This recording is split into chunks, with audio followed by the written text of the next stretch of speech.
¿Crees en las coincidencias? Parece una pregunta extraña, ¿no?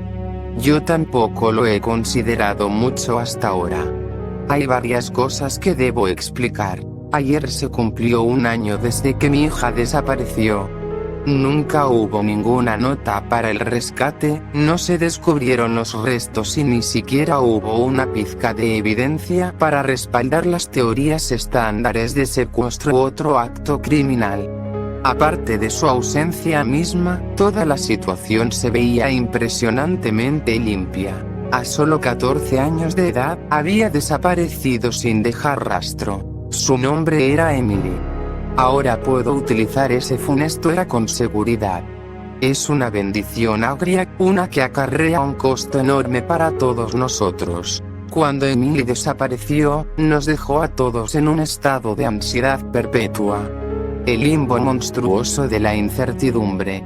Cada llamada telefónica era una aguja presionada contra nuestra piel, y cada reportaje que se transmitía sobre esa pobre chica que permanecía desaparecida y se presumía muerta, se sentía como sofocar nuestras gargantas con agua hirviendo. El no saber, esa es la tortura real. Hasta ayer, en verdad lo creía. Hasta ayer, cuando recibí un correo de un remitente que no conocía. Un correo que declaraba contener la verdad de lo que le pasó a Emily aquel terrible día. Lo siguiente es el contenido del correo. D:123@gmail.com. Asunto: una disculpa por lo que he hecho. Hola, señora Stanfield. No le diré mi nombre. Eso no es importante aún. Lo que importa es lo que he hecho, y lo mucho que me arrepiento por haberlo hecho. Seré breve y honesto. Emily está muerta, yo la maté. Me encantaría decirle que fue rápido y piadoso, pero no fue ninguno. Murió lenta y terriblemente. Imagino que mi gozo inicial del suceso no servirá como ningún tipo de consuelo. Amé a Emily por mucho tiempo de una manera a la que podríamos referirnos como inapropiada. La parte más difícil era saber que ella nunca podría corresponderme, al menos no de la misma forma en la que yo lo hacía, aunque no por falta de intentarlo. Había hecho insinuaciones antes. Muy sencillas, en verdad. Pero ella nunca fue muy receptiva ante mi afecto. Sentía asco hacia mí, y eso me hacía sentir pequeño y enojado. Aunque puedo estar agradecido por el hecho de que nunca le contó nada a usted. Supongo que habría sido poderosamente embarazoso para ella si ustedes lo sabían. ¿Sabe lo difícil que es lidiar con una fantasía, señora Stanfield? He tenido sueños tan desagradables sobre Emily, y sé que son desagradables, pero no puedo evitar encontrarlos excitantes.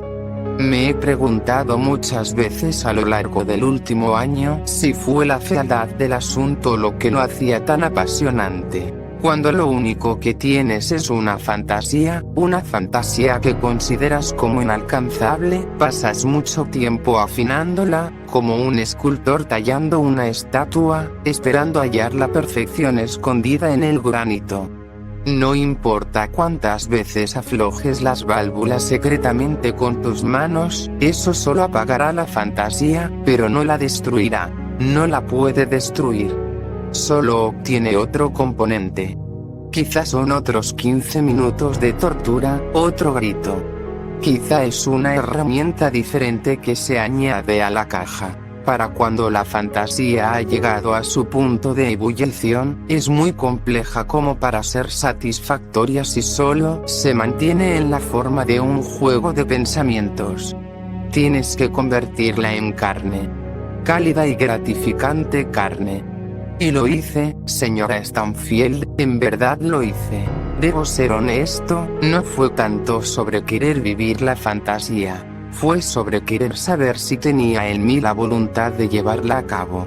No había dignidad en sacar placer de conjeturas violentas, pero sí lo había en poder decir que tuve el coraje para hacer la única cosa que le podría dar propósito a mi vida. Y hoy, hace un año, demostré que sí tenía el coraje. Mis pequeñas indiscreciones estaban en el pasado.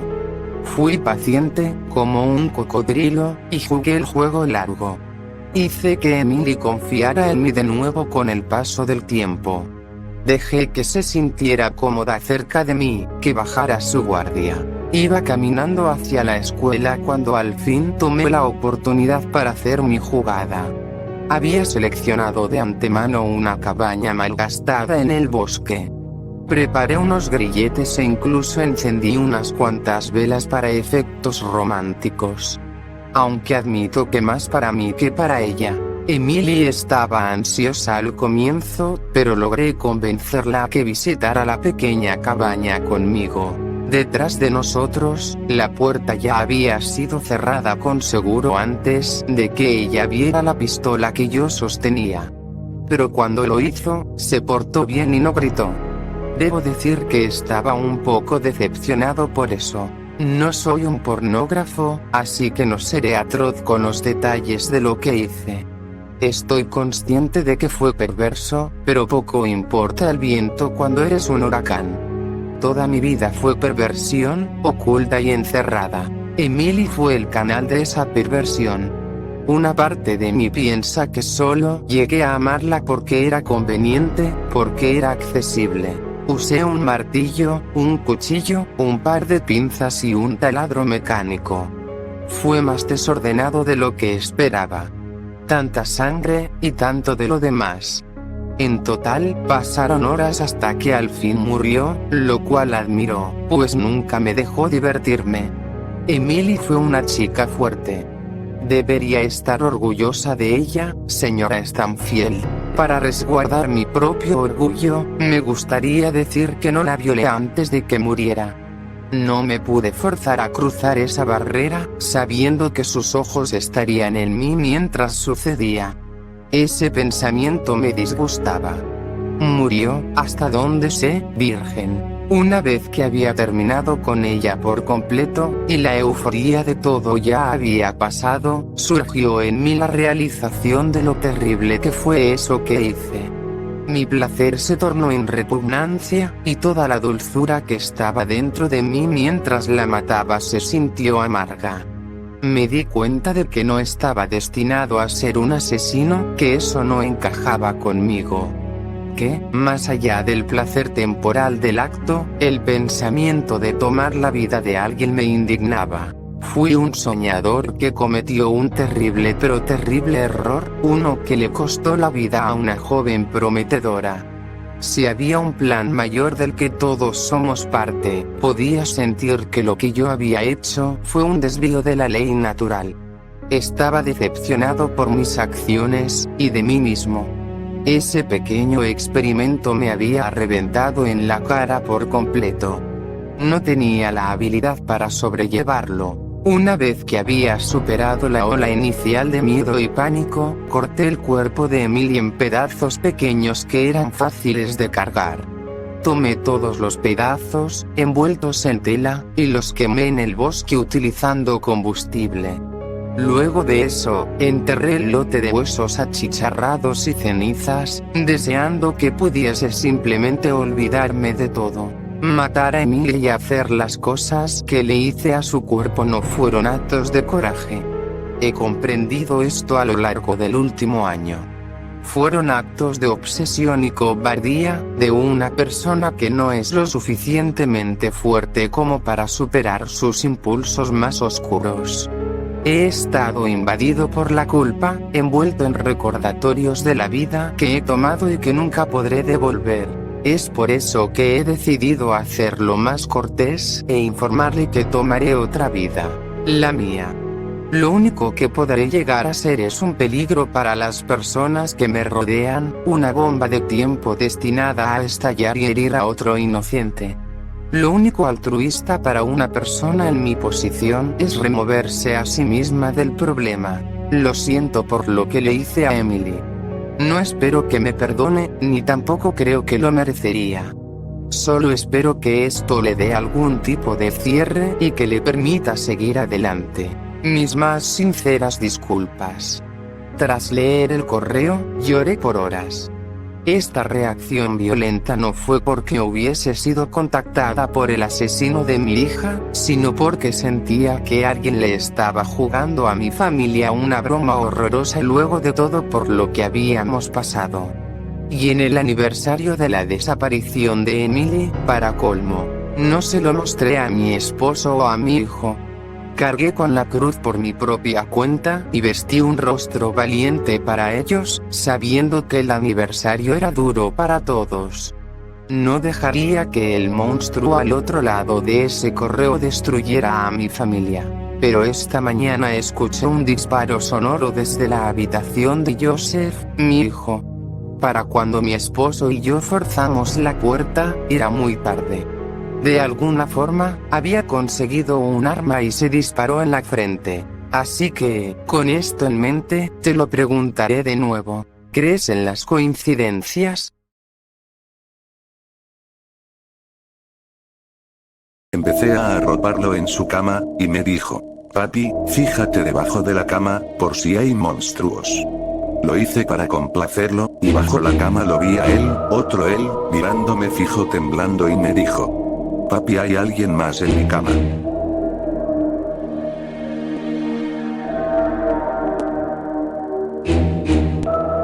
Estaba teniendo un hermoso y placentero sueño. Cuando empecé a escuchar un sonido como de un martilleo que me despertó, no quise tomarle importancia, pensé que era el vecino clavando un cuadro o algo en su pared, pero sonaba tan cerca, entonces me desperté. Luego de eso, apenas pude oír un sonido, las paladas de tierra cayendo sobre mi ataúd. Poco a poco me fui dando cuenta de que no eran mis sueños, de que estaba despertando, y aquellos gritos tan horribles no estaban dentro de mi cabeza, sino que venían del exterior de las paredes de mi 12º piso. Eran gritos de mucha gente, en diferentes tonos, incluso pude distinguir que algunos no eran simples alaridos de pánico o de lo que coño fuera, sino que decían frases que dado mi estado de somnolencia no pude distinguir su significado. La verdad es que tampoco despertaban mucho mi interés. Vivo en el centro de la ciudad, donde, pese a la altura de mi domicilio, me suele despertar muy a menudo los ruidos que vienen de la calle. La confluencia de mucho tráfico, las pitas de los vehículos, los gritos de aquellos que montados en su vehículo pierden la calma al ver que llegan tarde a su lugar de trabajo y piensan que, gritando, maldiciendo o armando escándalo el atasco desaparecerá como por arte de magia. También incluso, muchas veces los accidentes de tráfico dejaban un gran número de morbosos curiosos, bomberos y ambulancias que sus sirenas no eran el despertador más agradable que uno pudiera desear. A veces recordaba las palabras de la señora que, 7 meses atrás me había alquilado ese piso. En el mismo centro de la ciudad, todo muy cerca, y a la misma vez, debido a la altura del mismo, unas vistas espectaculares y alejado de todo ruido molesto. Ja, maldita cabrona.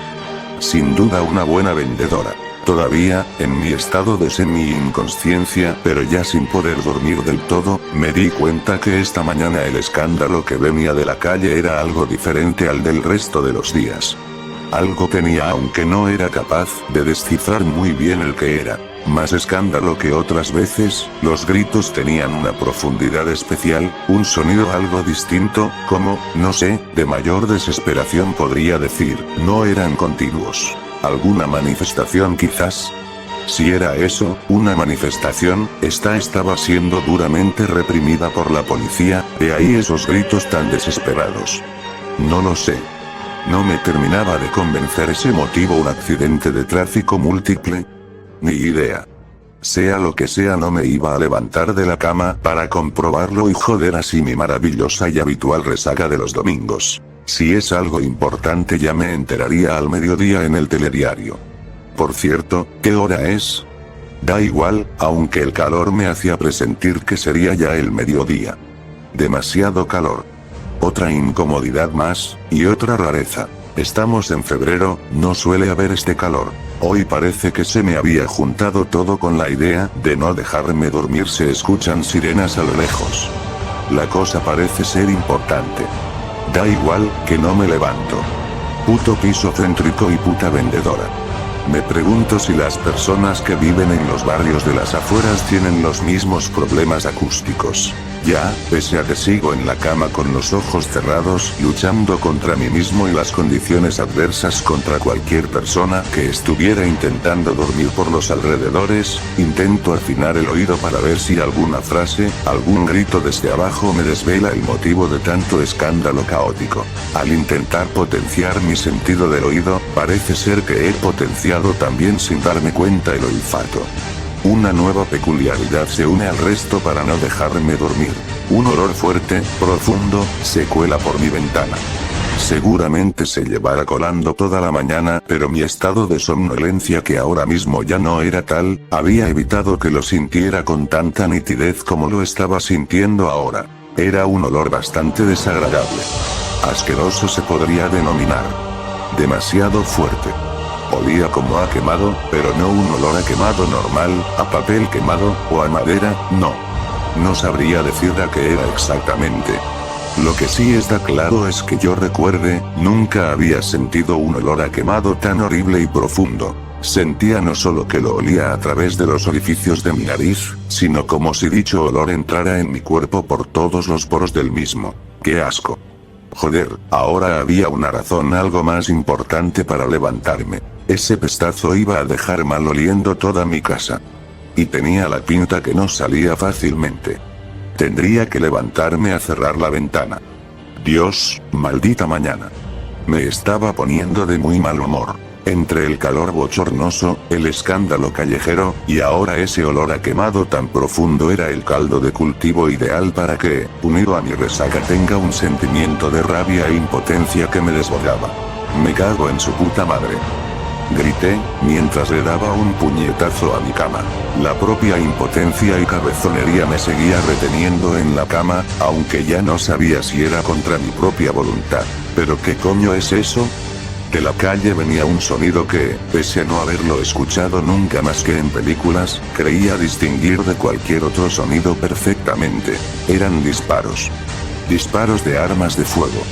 No me lo podía creer. Ahora sí abrí los ojos de par en par, como si los ojos pudieran ayudarme a escuchar mejor. Quería asegurarme de que la imaginación no me estaba jugando una mala pasada. Sin duda eran disparos. El corazón se me empezó a acelerar, sobre todo cuando oí nuevos gritos, quiero decir, gritos diferentes a los que estaba oyendo en la calle, gritos que me atrevería a decir que eran no humanos, con una claridad casi perfecta. Tan perfectos que parecían cercanos. Quiero decir, más cercanos que los que venían de la calle, como a pocos metros detrás de mi ventana. ¿Qué coño estaba pasando ahí fuera? ¿Estábamos siendo invadidos por algún ejército extranjero? Estaba realmente asustado, la velocidad de los latidos de mi corazón se habían unido a la velocidad de mi respiración. Estaba sudando incluso más de lo que sudaba anteriormente con el calor. ¿Un ataque terrorista? Mil ideas se me amontonaban en la cabeza. No sabía qué pensar ni qué hacer. Estaba realmente asustado. De repente una explosión en la calle bastante fuerte había seguido al sonido del choque de dos vehículos, seguramente el choque de algún camión con material altamente inflamable. No esperé más. Casi de manera refleja, como un resorte y sin pensarlo, salté de mi cama y corrí hacia mi ventana. Fuese lo que estaba pasando ahí fuera no iba a parar porque yo siguiera como un niño pequeño asustado sin moverme. Me acerqué a la ventana y miré instantáneamente hacia abajo, hacia la calle. Lo que vi hizo que abriera los ojos como si se me fueran a salir para luego cerrarlos fuerte y volverlos a abrir esperando que solo haya sido una imaginación. No, no lo era, todo ese caos seguía allí. Coches empotrados contra paredes o chocados unos con otros, y envueltos en llamas de fuego, habían sido abandonados por sus ocupantes. Gente que corría de un lado para otro, sin saber muy bien hacia dónde se dirigían, gritando, desesperada huían de algo que, ante mi estado de shock aún no podía comprender el qué. Un camión cisterna estaba envuelto en llamas en mitad de la amplia calle, sin tener un motivo aparente por el que había explotado. Los jardines y árboles desde donde alcanzaba aquellas vistas privilegiadas de mi piso también estaban envueltos en llamas. Unas vistas increíbles, cosa que tipo de broma macabra se le ocurrió hacerme a mi cerebro al recordar en ese momento las palabras que ahora sonaban tan irónicas de la vendedora del piso. Las calles, hasta donde alcanzaba mi vista, ardían literalmente y estaban envueltas en un absoluto caos que sin duda, escapaba al control y entendimiento de las personas que corrían presas del pánico de un lado a otro. Más explosiones. Allá, a lo lejos, seguían explotando coches, gasolineras enteras. En la calle, justo en la calle de mi mismo edificio, no eran solo los coches y los jardines de la rotonda lo que ardían. Había pequeños fuegos en mitad de la calle, de la carretera. Entonces pude comprender qué es lo que ardía debajo de esas llamas que mataban centenares de pequeñas hogueras regadas por todos lados. Lo comprendí cuando me fijé que varios de ellas se movían, o mejor dicho se arrastraban. Eran personas. Seres humanos envueltos en llamas, que se arrastraban por el suelo intentando escapar a un dolor y agonía inimaginable, y que mientras se arrastraban dejaban tras de sí un reguero de pequeñas llamas, posiblemente eran resto de su propia ropa mezclada con su propia piel, que derretidas de su cuerpo se quedaban pegadas en el asfalto ante el avance a rastras de la mayoría de sus cuerpos. Cuerpos incendiados, derritiéndose, arrastrándose, gritando y agonizando, intentando escapar, o tal vez, morir cuanto antes para poner fin a tanto dolor insufrible.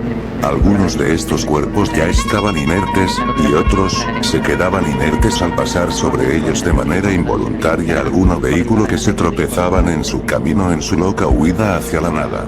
Entonces me fijé en los edificios cercanos. Muchas de sus ventanas también eran presas de las llamas. Un fuego que abrazaba todo, que se comía todo y mostraba una nueva situación realmente horrible y agónica.